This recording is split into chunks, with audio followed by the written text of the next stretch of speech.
신앙은 인생의 가장 뚜렷한 분기점입니다. 신앙이야말로 인생 전체를 변화시키는 가장 강력한 힘입니다. 왜냐하면 신앙은 자신을 추구하는 그 패러다임을 하나님을 추구하는 패러다임으로 바꿔놓기 때문에 그렇습니다. 그보다 더 큰 변화는 없습니다. 우리는 많은 변화를 경험합니다. 이 세상은 끝없이 변화를 추구합니다. 그러나 세상의 변화는 우리 인간을 본질적으로 변화시키지 못합니다.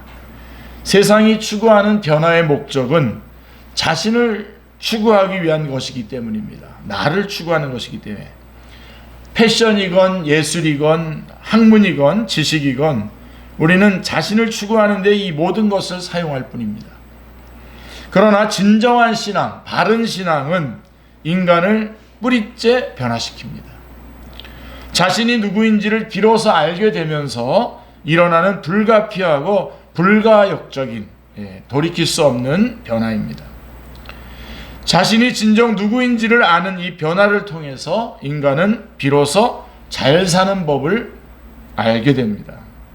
정말로 잘 사는 것이 무엇인지, 인간이 인간답게 사는 것이 무엇인지를 비로소 알게 됩니다. 이 변화를 경험하기 전까지 모든 인간이 생각하는 잘 사는 길은 남보다 잘 사는 것입니다. 그게 잘 사는 길입니다. 모든 인간. 의식주를 비롯한 물질적인 부와 번영의 복을 기준으로 자신이 다른 사람보다 더 나은 수준, 더 높은 수준의 삶을 사는 것이 잘 사는 것이라고 여깁니다.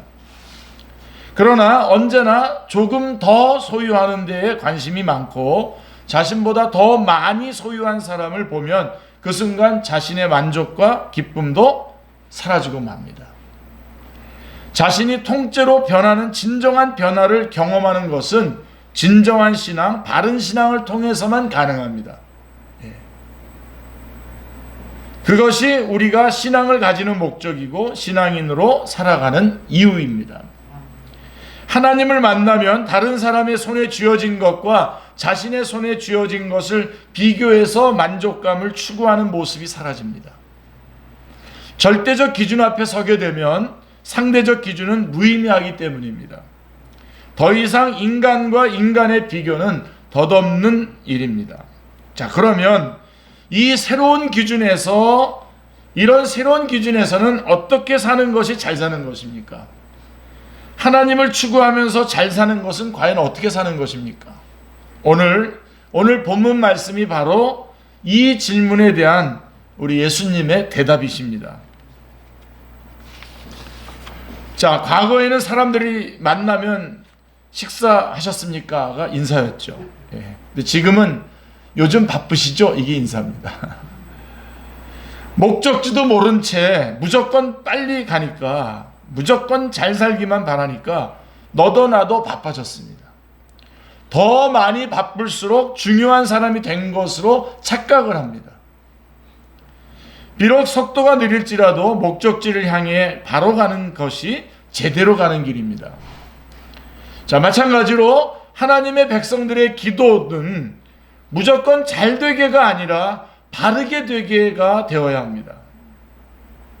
그런 점에서 유대인들의 그런 남들 보란듯이 하는 그 기도라든가 또 이방인들처럼 중언부언하는 기도는 바르게와는 거리가 먼 것입니다. 예수님은 대표적인 종교 행위인 기도에 대해서 지금까지와 전혀 다른 기도를 요구하십니다.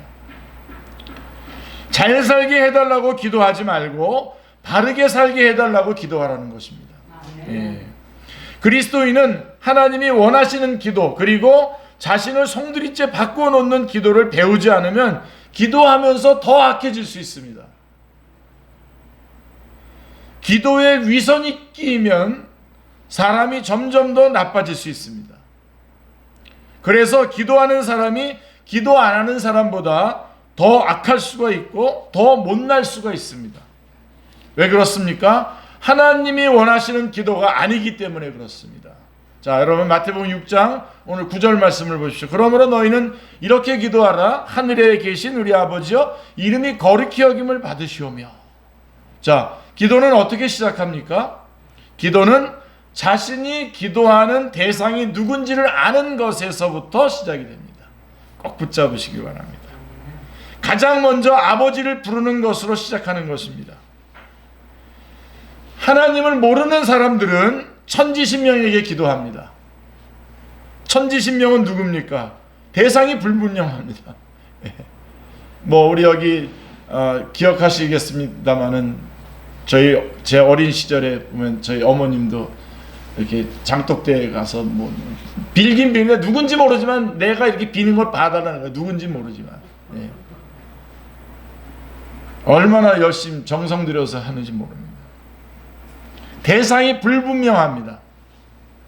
나무나 돌이나 쇳조각으로 만든 우상에게 하는 기도는 그 대상이 제대로 듣는지 불확실합니다. 그래서 오래 하고 많이 하고 반복해서 주문을 외웁니다.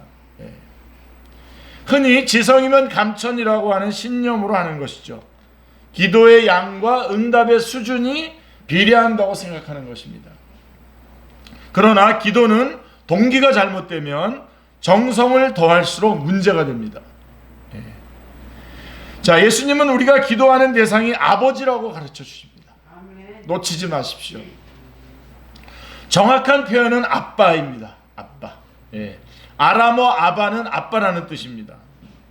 근데 이 아람어를 헬라어 성경이 아바를 파테르라고 해석을 해서 오늘날 father, 그래서 즉 아버지로 해석한 것인데 정확한 표현은 아빠입니다. 예수님은 아빠를 먼저 부르고 기도하신 것입니다. 하나님을 부르는 호칭에서 우리의 정체성이 나타나기 때문입니다. 예수님은 하나님을 아빠라고 부르심으로 하나님의 자녀임을 분명하게 드러내신 것이죠. 로마서 8장 15절에 보시면 너희는 다시 무서워하는 종의 영을 받지 아니하고 양자의 영을 받았으므로 우리가 아빠 아버지라 부르짖느니라 라고 말씀하고 있습니다. 하나님의 사람이 되었다라고 하는 것은 무슨 의미입니까? 우리는 더 이상 두려워하지 않는 존재가 되었다라고 하는 뜻입니다. 꼭 붙잡으시기 바랍니다. 제일 안타까워요, 여러분. 우리가 하나님의 사람이 되었다라고 하는 것은 더 이상 우리는 두려워하지 않는 존재가 되었다라고 하는 뜻이고, 두려워하지 않는 까닭은 하나님이 아빠 아버지이시기 때문입니다. 사도 바울은 아빠 아버지라고 표현함으로써 우리의 정체성을 강조하고 있습니다. 갈라디아서 4장 6절 말씀을 보시면요, 너희가 아들임으로 하나님이 그 아들의 영을 우리 마음 가운데 보내서 아빠 아버지라 부르게 하셨느니라 라고 말씀하고 있습니다. 사도 바울은 아빠 곧 아버지, 원어로는 아바호 파테르라고 하는 표현을 통해서 신앙의 출발, 기도의 뿌리가 아빠와 아들 간의 관계라고 하는 것을 강조하고 있는 것입니다. 아빠와 아들은 어떤 관계입니까? 여러분, 이 관계는 처음부터 거래 관계가 아니죠. 아빠와 아들은 거래 관계가 아닙니다. 아들을 사랑하는 아빠와 아빠를 신뢰하는 아들 사이에서는 거래하지 않습니다. 아빠는 아들의 능력 때문에 아들임을 인정하는 것이 아닙니다. 아들도 마찬가지입니다. 아들은 아빠가 내게 먹을 것을 주는 동안만 아빠라고 부르는 것이 아닙니다. 그렇죠? 주고받는 관계가 출발점이 아니기 때문에 그렇습니다. 아빠와 아들의 관계는 일방적인 관계에서 시작이 됩니다. 아빠는 아무것도 기대하지 않고 아들을 사랑합니다. 아들은 이 사랑 안에서 아빠를 아빠로 인식합니다. 아빠가 점점 얘기해 주는 것이 없어질 때쯤이면 오히려 아빠의 사랑을 더 깊이 깨닫습니다. 이제 아무것도 해줄 수 없는 아빠를 오히려 더 사랑하게 됩니다. 이게 부자관계입니다. 기도는 바로 이러한 관계에서부터 시작이다라고 하는 것을 기억하시길 바랍니다. 건강한 부자관계는 타인의 시선을 의식하지 않습니다. 사람들 앞에서라고 해서 더 잘해주고 사람들이 없다고 해서 냉담하게 굴지 않습니다. 누가 있건 없건 아들은 아빠에게 늘 어린아이와 같은 존재이고 어린아이와 같은 자신을 부끄러워하지 않습니다. 어린아이가 갑자기 사람들 앞이라고 어른처럼 군다면 그것이 더 이상한 일입니다. 아들은 또 아빠에게 같은 말을 계속해서 되풀이하지 않습니다. 이제 어제고 오늘이고 똑같은 말을 되풀이한다면 아빠는 아들을 병원에 데려가지 않겠습니까? 자, 왜 똑같은 말을 하지 않습니까? 아빠는 아들을 잘 알고 아들은 아빠를 잘 알기 때문입니다. 서로를 잘 안다라고 하는 이 친밀감이야말로 기도의 출발점입니다. 친밀감이 기도의 출발점입니다. 여러분, 모르는데 무슨 말을 합니까? 모르는데. 잘 모르는데 무슨 부탁을 합니까? 부탁한들 무슨 소용입니까? 낯선 사람에게 부탁하면 그 사람이 내게 대묻지 않겠습니까? 실례지만 누구시죠? 나를 아십니까? 이렇게 물어볼 거 아닙니까? 하나님을 아빠라고 부르는 것은 더 없는 친밀감의 표현입니다. 기도는 이 친밀감을 바탕으로 하는 것입니다. 자, 여러분, 그러나 자, 우리 친밀감을 얘기했습니다. 그러나 친밀감이 전부는 아니죠. 하나님 아빠는 더없이 친밀하지만 경외의 대상입니다. 왜요? 하늘에 계시기 때문입니다. 하늘에 계시기 때문에. 자신의 눈앞에서 형상으로 존재하시는 분이 아니시기 때문입니다. 보이는 세계를 뛰어넘는 초월적 존재이시기 때문입니다. 그래서 기도합니다. 만약에 아니라면, 그런 관계가 아니라면 상의하고 의논해야 되겠죠.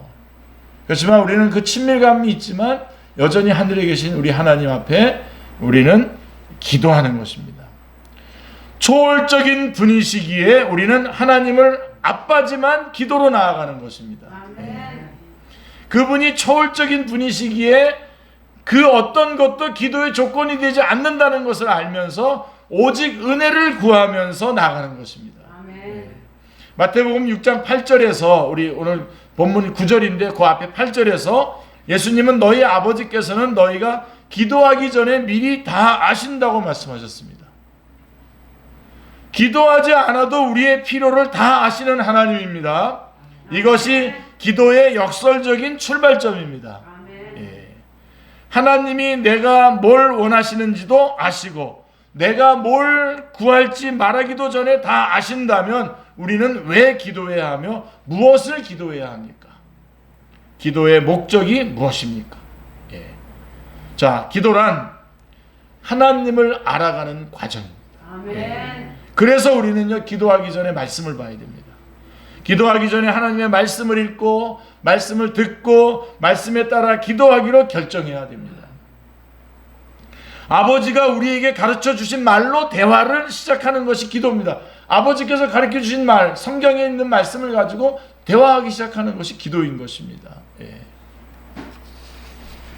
하나님을 아빠로 호칭한 뒤 첫 번째로 하는 기도가 뭡니까? 마태복음 6장 9절을 보십시오. 마태복음 6장 9절. 그러므로 너희는 이렇게 기도하라. 하늘에 계신 우리 아버지여, 이름이 거룩히 여김을 받으시오며. 우리 노란 색깔로 강조, 저 부분을 지금 얘기하려고 하는 겁니다. 아버지의 이름이 거룩히 여김을 받게 해달라는, 쉽게 말하면 하나님을 하나님으로 대하게 해달라는 말입니다. 하나님을 하나님으로 대하게 해달라고 하는 것이 기도의 출발 첫 번째 기도인 것입니다. 하나님을 아빠라고 부를 만큼 친밀하다고 해서 함부로 대하는 것이 아니라 거룩하게 대할 수 있도록 하게 해달라라고 하는 것입니다. 모든 인간의 문제는 하나님을 하나님으로 인정하지 않고 자신이 하나님 자리에 올라가면서부터 시작되는 것입니다. 마태복음 6장 10절 말씀을 보시면 나라가 임하시오며 뜻이 하늘에서 이루어진 것 같이 땅에서도 이루어지이다. 우리가 구해야 할 두 번째는 하나님의 나라가 지금 여기 이 자리에 임하도록 해달라는 청원인 것입니다. 하나님의 나라는 우리가 살고 있는 이 나라가 아닙니다. 하나님의 나라는 세상의 통치자들이 다스리는 나라가 아닙니다. 하나님의 나라는 하나님의 말씀으로 다스리는 나라입니다. 아멘. 하나님의 나라가 임하도록 기도하는 것은 이 세상 모든 사람들이 하나님의 다스림을 받아들일 수 있도록 해달라고 청원하는 것입니다. 물이 바다를 덮음처럼 이 온 세상이 하나님의 말씀이 그대로 통용되는 그런 나라가 되게 해달라고 하는 청원인 것입니다. 하나님의 다스림을 받아들여서 하나님의 백성들이 되고 하나님의 나라가 이 땅에 충만해지도록 간구하는 것입니다. 아멘. 하나님의 나라를 위해서 기도하는 사람들은 먼저 자신의 나라를 앞세우지 않습니다. 이방인들의 기도는 결국 자신의 나라를 이 땅에 세워달라는 요구이지만, 그리스도인의 기도는 하나님의 나라가 이 세상 속을 뚫고 들어오는 것을 갈망하는 것입니다. 자, 그래서 세 번째는 하나님의 뜻이 이 땅에 이루어지는 것이 그 기도입니다. 하나님의 뜻은 하늘에서 이루어지고 있습니다. 하나님의 뜻은 하늘에서는 문제가 없습니다. 이루어지고 있습니다. 완성되어 가고 완성됐습니다, 이미. 그러나 땅에서는 문제가 생겼습니다. 아담과 하와가 사탄의 유혹에 빠져서 제 스스로 하나님 노릇하겠다고 작정하면서 문제는 자꾸 양상되었습니다. 이 문제의 본질은 결핍입니다. 결핍. 하나님 노릇을 해보려고 마음먹는 순간 발생하는 문제입니다. 하나님으로부터 우리는 독립할 수 없는 존재인데, 독립하는 순간 우리는 문제가 생기기 시작하는 거죠. 뿌리가 뽑힌 나무를 생각해 보시길 바랍니다. 물을 떠난 고기를 생각해 보시길 바랍니다. 그런 결핍이 오는 겁니다. 땅에서는 하나님의 뜻이 아니라 자신의 뜻을 이루겠다고 마음먹지만, 문제는 그 뜻을 이룰 수 있는 수단과 방법이 제한적이어서 불가피하게 모든 것이 부족한 것입니다. 자신이 부족하기 때문에 남의 것으로 채울 수밖에 없죠. 그래서 이 부족의 근원적인 증세가 바로 불안이고, 부족한 것을 채워달라고 서로에게 기대하고 요구하는 것, 다투고 빼앗는 것이 뭐냐면 그것이 바로 시기와 갈등과 분쟁의 원인인 것입니다. 사랑하는 성도님들, 복음이란 무엇입니까? 예수님이 하나님의 나라를 이끌고 이 땅에 오셨다는 것입니다. 예수님이 오심으로 아담일에 해결되지 않은 이 결핍의 문제, 탐욕의 문제, 각자가 자신의 나라와 자신의 뜻을 추구하는 삶의 방식의 문제가 근본적인 해결의 신마리를 찾았다는 것입니다. 이게 복음입니다. 아멘. 하나님의 나라가 임하시면 가장 먼저 우리가 자신의 자리를 찾음으로써 이후로 모든 것이 제자리를 찾게 되는 것입니다. 자신의 자리를 찾는 일은 자신의 힘으로 자신을 구원하겠다라고 하는 의지를 내려놓는 일입니다. 여러분, 지금부터 하나씩 내려놓으시면 정말 자유로워지실 겁니다. 자신의 자리를 찾는 일은, 이게 제일 먼저 우리가 해야 될 일인데, 자신의 자리를 찾는 일은 누군가를 자신의 의지대로 바꿔놓겠다라고 하는 그런 의지를 내려놓는 겁니다. 자, 자기 자신을 구원하겠다, 자기 자신이 스스로 구원하겠다라고 하는 의지를 내려놓는 것과 동시에 누군가를 자신의 의지대로 바꿔놓겠다라고 하는 의지를 내려놓는 것입니다. 또 자신의 자리를 찾는 일은 모든 관계에서 자신만 바뀌면 된다는 것을 인정하는 일입니다. 자, 자신의 자리를 찾는 일은 다른 사람이 아니라 하나님이 바로 자신부터 바꿔주시도록 요청하는 일입니다. 아멘. 이때에 하나님의 나라가 임하는 거죠. 아멘. 이럴 때 하나님의 나라가 임하는 겁니다. 잘 못 들으셨으면 다시 한번 여러분 기억하십시오.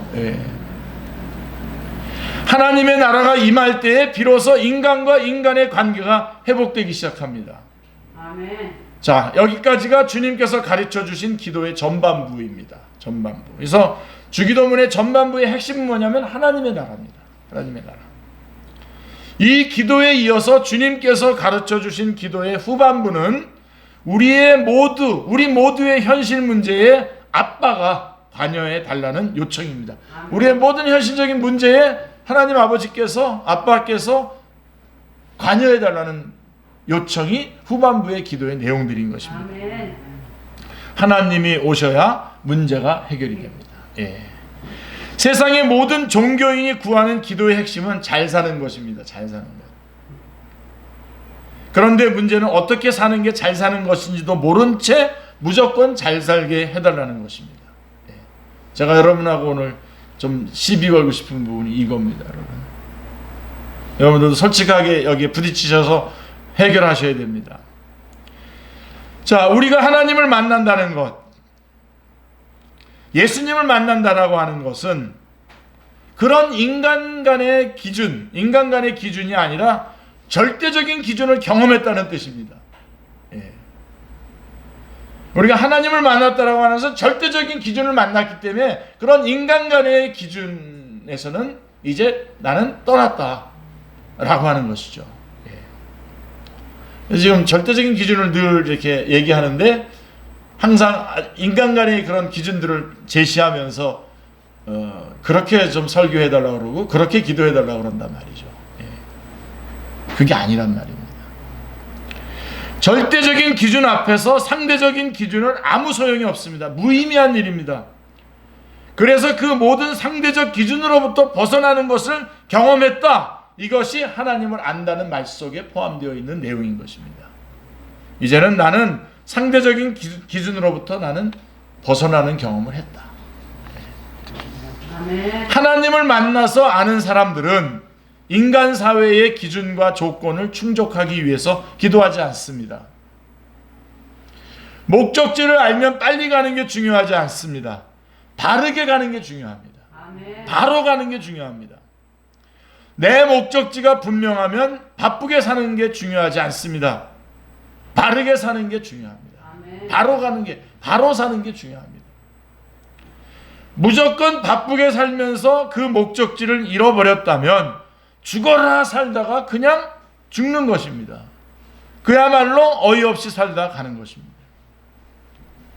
우리는 소유가 많으면 잘 산다고 생각을 합니다.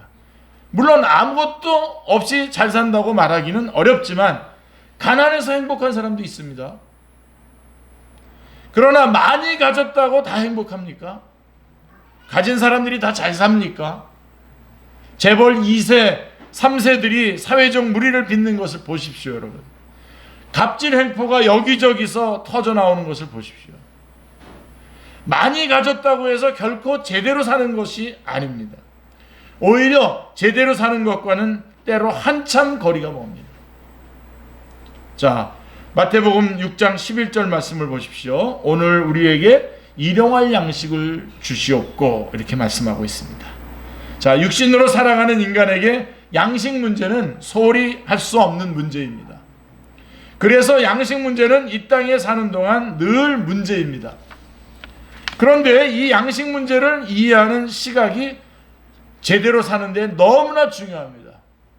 이 양식 문제에 대한 제대로 된 시각을 가져야, 시각이 제대로 돼야 제대로 사는 일을 제대로 할 수 있게 됩니다. 말이 좀 이렇게 엉켰습니다만은. 세상은 우리가 일용하고 있는 일상의 것들보다 조금 더 가지라고 부축합니다. 조금 더 가지라는 겁니다. 다들 일용할 양식에 만족하는 법이 없고 일용할 양식보다 더 많은 양식을 구하고 더 많이 소유하는 것을 능력으로 여깁니다. 사람들은 일용할 양식이 아니라 주용할 양식, 월용할 양식, 연용할 양식, 일생용할 양식을 얻는데 힘을 씁니다. 그러다 보니까 어떻게 했습니까? 대박을 꿈꿉니다. 대박. 평생 먹을 것을 딱 쌓아놓고 즐기며 사는 것이 꿈입니다. 예수님이 소유가 늘어 창고를 늘려 짓는 부자에게 물으시죠. 오늘 밤에 내 영혼을 도로 찾으리니 그러면 내 준비한 것이 누구의 것이 되겠느냐. 조금 더 많은 것을 바란 결과 안식이 사라졌습니다. 양식 문제는 예나 지금이나 실은 돈 문제입니다. 내심으로는 만몬을 갈망하면서 겉으로만 하나님께 접근하는 것이 문제입니다. 예수님은 만몬과 하나님 사이에서 갈등하는 두 사람을 보여주시는데요. 부자 청년과 삭개오입니다. 기억나시죠? 둘 다. 부자 청년은 다 가졌습니다. 돈과 권력과 명예 다 있습니다. 단지 영생에 대한 불안한 마음, 영생에 대한 불안만 해결하면 됩니다. 그럼 완벽합니다.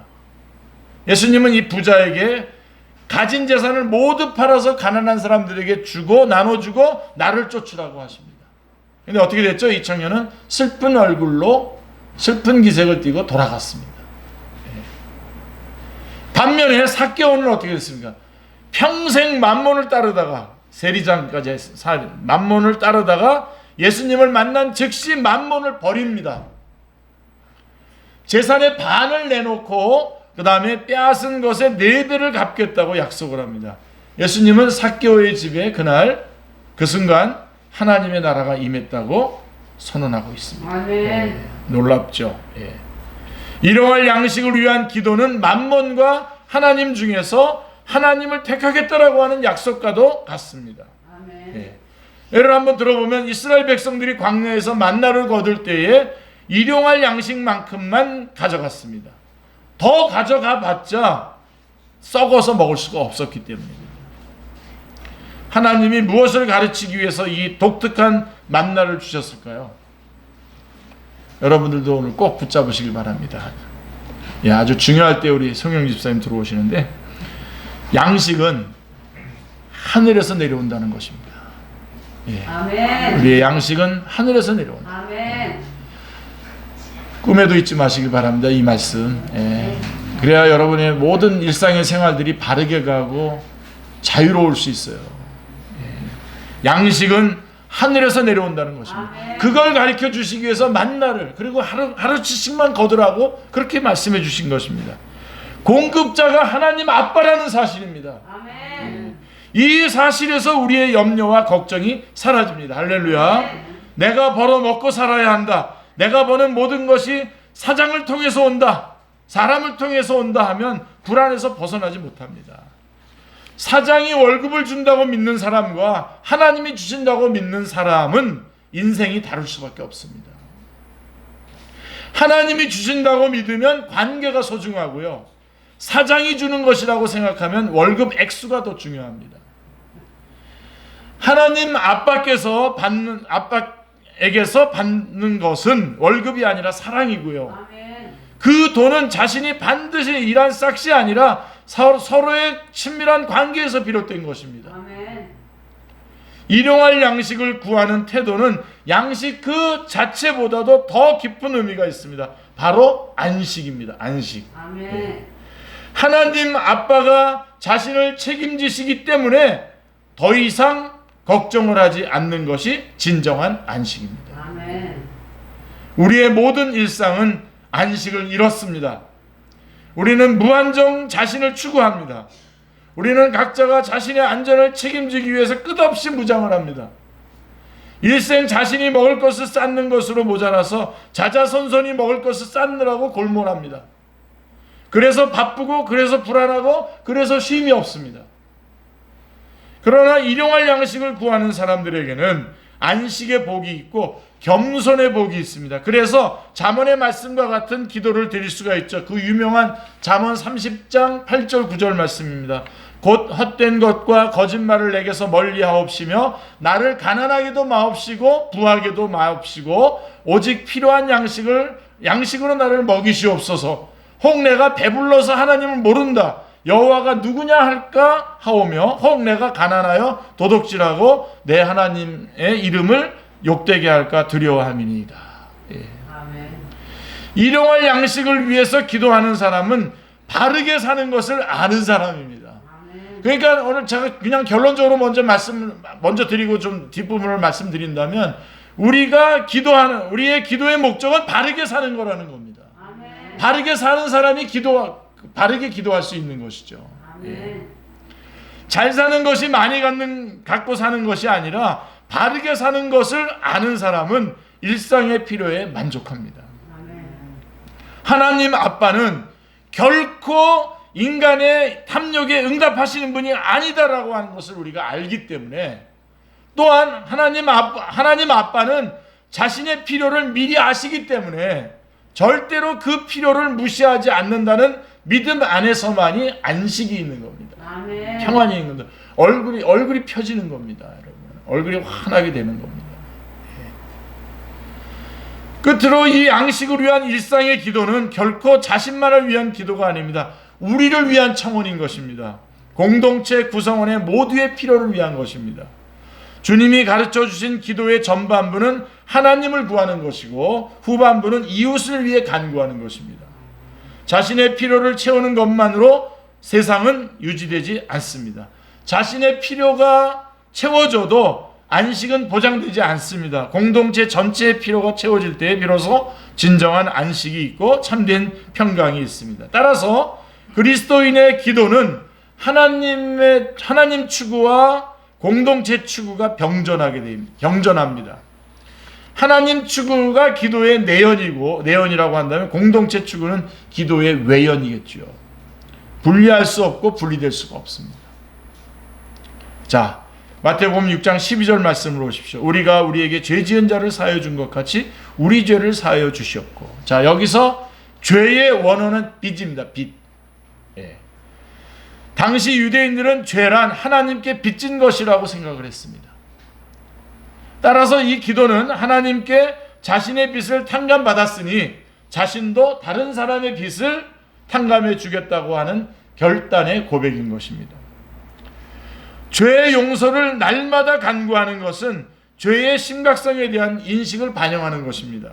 오늘날 인간이 겪고 있는 고통의 대부분은 죄에 무감각해진 것 때문입니다.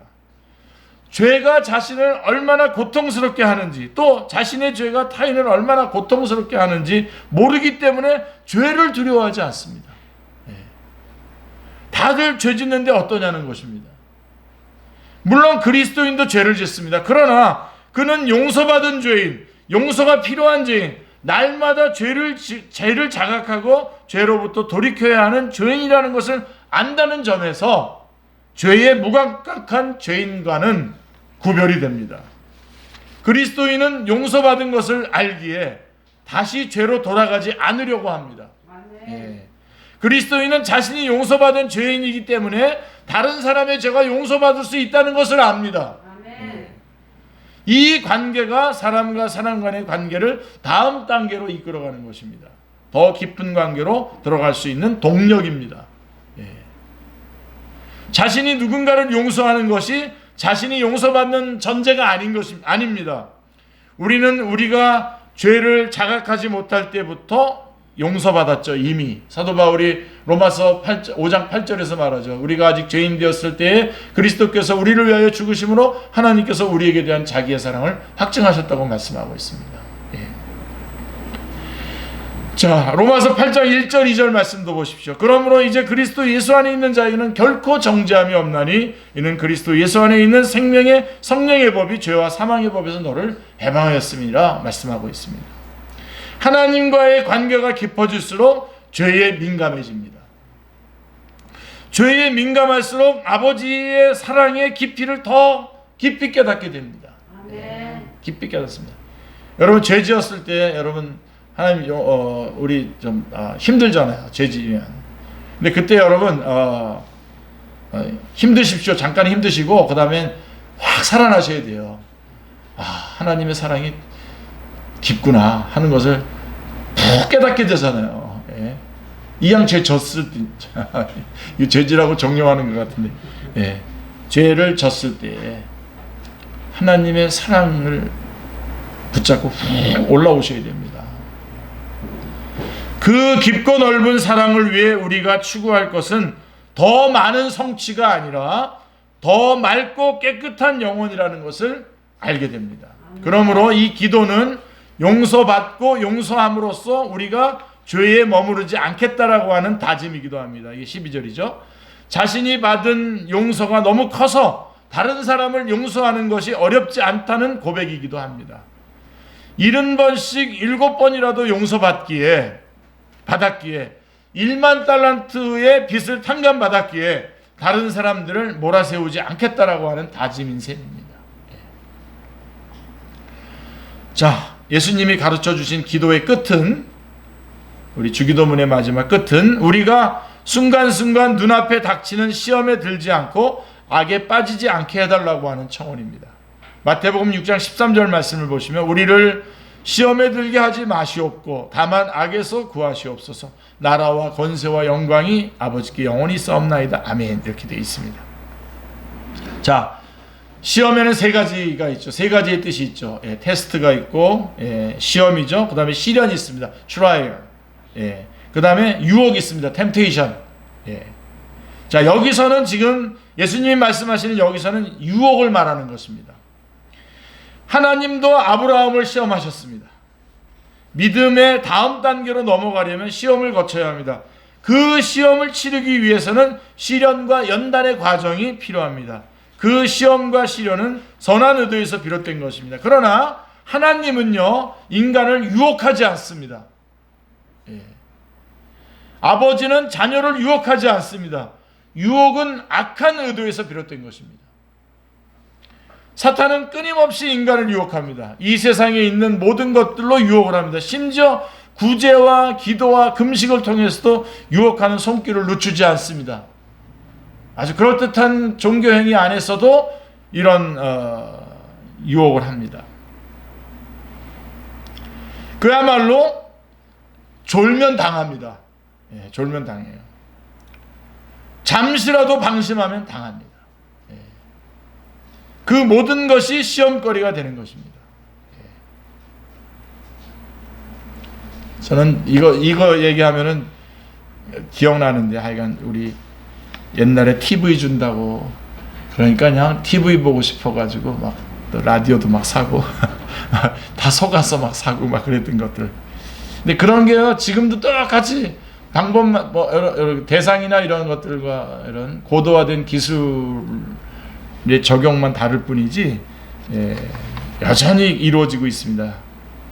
끊임없이 유혹합니다. 어떤 식으로든지 유혹을 합니다. 그래서 하여간 여러분, 졸면 당합니다. 잠시라도 방심하면 당합니다. 모든 것이 시험거리가 되는 것입니다. 하나님의 시험은 겪어야 하고 시련은 이겨내야 하지만 유혹은 피해야 합니다. 야고보서 1장 12절로 14절 말씀해 보시면, 시험을 참는 자는 복이 있나니 이는 시련을 견디어낸 자가 주께서 자기를 사랑하는 자들에게 약속하신 생명의 멸류관을 얻을 것이기 때문이라. 사람이 시험을 받을 때에 내가 하나님께 시험을 받는다 하지 말지니 하나님은 악에게 시험을 받지도 아니하시고 친히 아무도 시험하지 아니하시느니라. 오직 각 사람이 시험을 받는 것은 자기 욕심에 끌려 미혹됨이니 라고 말씀하고 있습니다. 야고보는 시련을 견디라고 독려합니다. 생명의 멸류관이 있다고 알려줍니다. 그러나 유혹을 받을 때에 하나님의 시험과 혼동하지 말라고 일러줍니다. 유혹을 당하는 이유는 하나입니다. 자기 욕심 때문입니다. 사기꾼들은 이 욕심, 탐심을 기막히게 이용합니다. 자, 왜 기도하라고 하십니까? 바르게 살기 위해서입니다. 아멘. 제대로 살기 위해서입니다. 기도하지 않으면 유혹을 못 이깁니다. 악을 못 이깁니다. 바르게 기도하지 않으면 잘 살기 위해 기도하고 잘 사는 것이 무엇인지도 모른 채 기도하다가 결국 바로 살지 못하게 됩니다. 기도 열심히 해도 바로 살지 못하는 사람이 얼마나 많습니까? 잘 살게 해달라고 기도하다가 유혹에 빠지는 일이 얼마나 많습니까? 잘 살게 해달라고 기도하다가 악을 못 이기는 일이 얼마나 많습니까? 하나님이 누구신지 모르고 하나님의 나라와 하나님의 뜻이 무엇인지도 모르고 하는 기도는 하면 할수록 자신의 생각, 자신의 욕망, 자신의 나라, 자신의 뜻을 구하게 됩니다. 그래서 기도하면 할수록 하나님과 멀어지게 됩니다. 기도는 많이 하는데도 하나님과 점점 멀어지는 모습을 보시면서 예수님이 너희는 이렇게 기도하라고 가르쳐 주신 것이 바로 주기도문입니다. 이 기도는 기도의 틀을 가르쳐 주신 것이지 반드시 이대로 기도하라고 하는 말씀은 아닙니다. 여러분, 자칫 이런 오해가 있을 수 있는데요. 자칫 이대로만 항상 기도하다 보면 이 주기도문조차 주문으로 만들 수 있습니다. 그래서 뭐 주기도문을 100번을 막 외웠더니 뭐 어떤 일이 일어났다 이런 얘기들이 나오는데요. 그런 거 아닙니다. 나라와 권세와 영광이 아버지께 영원히 싸움나이다. 아멘. 이 마지막 성령이죠. 하나님께 대한 찬송입니다.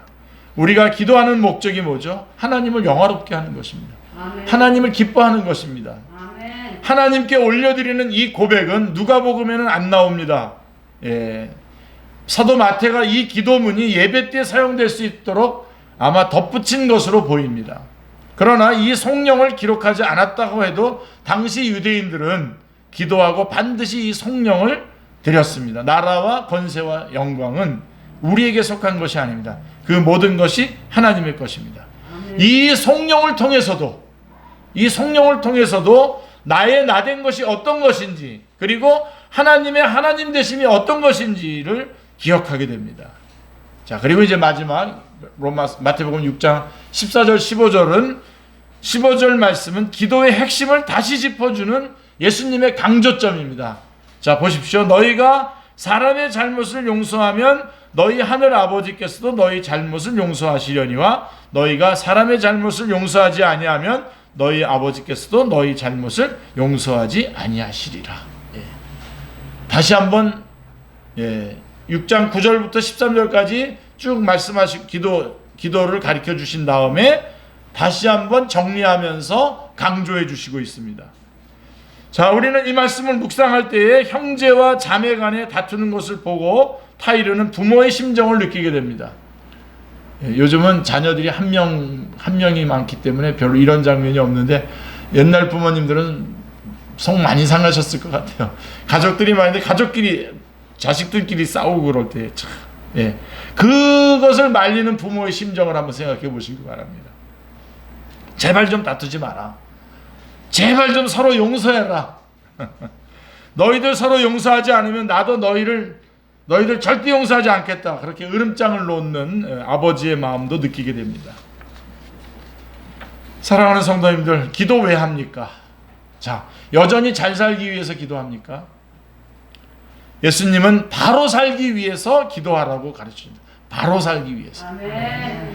바로 살기 위해 하나님의 나라가 임해야 되고, 바로 살기 위해 필요한 모든 것을 하나님께 의지해야 되고, 바로 살기 위해서 용서하고 용서받아야 하고, 바로 살기 위해서 유혹과 악에 빠지지 않아야 한다는 것을 알려주십니다. 그렇게 기도하라고 다 알려주신 뒤에도 후렴처럼 다시 말씀하고 있습니다. 제발 서로 용서하고 살아라.